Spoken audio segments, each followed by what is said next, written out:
Bonjour à tous, on se retrouve aujourd'hui pour faire le bilan de mon PEA sur le mois de février. Donc on verra d'abord l'objectif que je me suis fixé, la stratégie que je vais appliquer. Vous verrez que dans la stratégie, j'ai rajouté quelques ETF, le carnet d'ordre, ce que j'ai acheté ce mois-ci, mon portefeuille actuel, et l'évolution de celui-ci par rapport au mois précédent. Donc on commence par l'objectif. Je vais effectuer un versement mensuel de 500 euros. Le rendement que je me suis fixé, 7% par an. Vis-à-vis des ETF que j'ai sélectionnés, je pense que c'est largement atteignable, surtout quand on voit leurs résultats depuis des dizaines d'années. Donc en dessous, vous avez le tableau des intérêts composés. Donc je suis parti sur 25 ans, notamment pour arriver aux 150 000 euros de plafond que vous pouvez verser sur le PEA. Donc ensuite, la stratégie. Donc, je vous ai fait encore une fois un petit tableur, un petit tableau, c'est toujours pratique. J'ai répertorié les 5 ETF sur lesquels j'ai investi. Donc d'abord l'ETF du S&P 500 de chez BNP Paribas. Donc c'est celui que vous aviez vu dans la première vidéo. Je me suis laissé tenter par un ETF sur une Nasdaq 100. Bon, quand on voit les résultats actuels, forcément, on est obligé de regarder. Un ETF sur l'Inde, parce que je pense que c'est le futur pays émergent qui va monter fortement, notamment après la Chine. Un ETF du MSCI World. Donc même si celui-ci, je pense que je vais être amené à changer un petit peu la stratégie, parce que j'ai cru comprendre qu'à mi-mars, il allait être modifié pour ne plus être accumulatif, mais distribuant. Donc c'est pas trop avec ma stratégie. Et un ETF levier, ça je peux pas vous le conseiller, parce que c'est forcément très risqué. Il faut vraiment que ce soit de l'argent prêt à perdre. Donc moi je suis parti sur une répartition comme ça du montant à investir 500 euros, 60% du S&P 500. Sur le Nasdaq, j'estime qu'il est déjà monté très haut. Pour l'instant, je vais rester à 0%. Je n'ai acheté un ETF ce mois-ci. Sur l'Inde, sur l'ETF sur l'Inde, je voudrais mettre 10% par mois, donc notamment pour les pays émergents. Je devais faire sur les pays émergents, mais quand on voit que c'est surtout l'Inde qui évolue, je préfère partir sur l'Inde. 10% sur le MSCI World. Donc c'est peut-être ces 10% là qui seront amenés à évoluer vers le Nasdaq 100. Et l'ETF levier x2. Donc celui-ci, c'est un petit peu le coup de poker. Donc un ETF levier, déjà pour vous expliquer un petit peu le fonctionnement, c'est notamment, j'ai mis ça sur les actions américaines. Si le S&P 500 par exemple augmente de 5%, l'ETF levier x2 augmentera de 10%. Par contre, ça marche aussi dans le sens inverse. C'est-à-dire que si le S&P 500 perdait 5%, l'ETF levier perdrait 10%, et ainsi de suite. Donc pour l'instant, vous avez vu ma répartition, c'est amené à changer. Je vous laisserai de toute façon le lien de mon fichier de suivi dans la description de la vidéo. Vous pouvez également effectuer des modifications.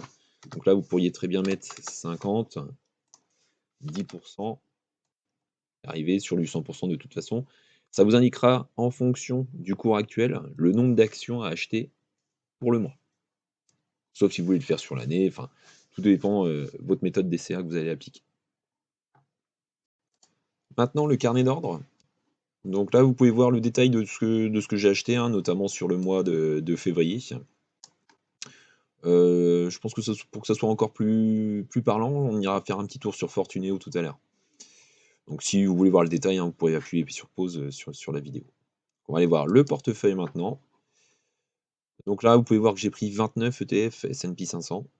Donc ça, c'est depuis le 1er janvier. J'ai un ETF sur le Nasdaq 100. J'en ai 2 sur l'ETF Inde et 2 sur MSCI World.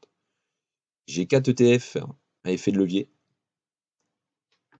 Donc vous voyez, alors au moment de la vidéo, là on est le 2 mars, mais j'ai une évolution de 3,59% depuis le 1er janvier. Donc pareil, ça je pense qu'on va aller voir directement sur Fortunéo, ce sera encore plus parlant. Évolution du portefeuille sur le mois. Donc vous voyez que ce mois-ci, j'ai fait des achats pour 520,81 €. J'ai une valo en fin de mois, donc là cette fois-ci au 29 février à 17h35 à 923,91 €, ce qui représente un 2,57% d'évolution par rapport au mois de janvier. Donc c'est pas trop mal, ça commence plutôt bien. On va aller voir maintenant ce que fait le S&P 500 sur le mois de février. Donc là, comme vous pouvez le voir, donc au moment de la vidéo, on est le 2 mars. Vous voyez que le 1er mars a été plutôt performant, donc c'est toujours de bon augure pour le mois de mars. tout cas, nous, pour la vidéo, ce qui va nous intéresser, c'est plutôt le mois de février. Donc, on va partir du 1er février. Hop, et on va aller jusqu'au 29. Donc le S&P 500 a fait 3,87%, ce qui est plutôt très bien pour un mois. De mon côté, j'ai fait pratiquement 2,6%. Donc c'est dû uniquement à ma méthode de DCA, le fait d'acheter toutes les semaines pour lisser mon PRU. Donc ça m'a limité un petit peu mon gain. Par contre, si le S&P 500 était en chute, j'aurais également limité la chute. Donc bon, c'est ma stratégie, hein, c'est ma façon de voir les choses. Bon, maintenant, on va aller voir ce qui se passe sur Fortuneo. Donc, ça va être plus clair, plus parlant. Hop, donc sur Fortuneo.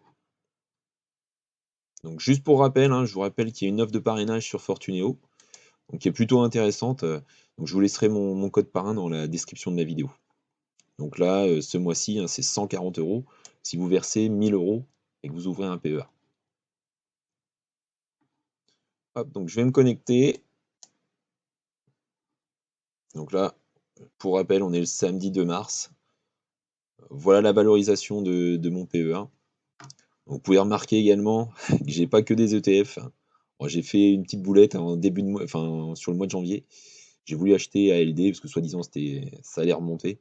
Bon, comme vous pouvez le voir, hein, je suis à moins 12,28%. C'était pas l'affaire du siècle.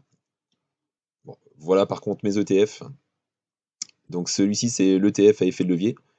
Vous avez également son code ici, le CL2, le S&P 500, celui qu'on avait déjà vu ensemble, l'ETF sur l'Indre, donc avec le code PINR, le MSCI World, EWLD, donc c'est celui-ci qui va passer distribuant et plus accumulatif. Donc là on verra ce qu'on fera. Et l'ETF sur le Nasdaq 100. Donc maintenant on va aller voir l'historique des opérations, hein, puisque tout à l'heure je suis passé assez vite. Donc pour aller voir ça, on va aller sur le PEA, hop, et on va faire historique des opérations. Donc on va prendre du 1er février au 29 février. Libellé, ça c'est bon. Opération sur titre, non. Opération de bourse, oui. Affiché. Donc là, voilà les 15 opérations réalisées sur le mois de février. Voilà, donc on arrive au terme de la vidéo. Si cette vidéo vous a plu, hein, vous pouvez mettre un petit pouce, ça fait toujours plaisir, et vous abonner. À très vite les amis.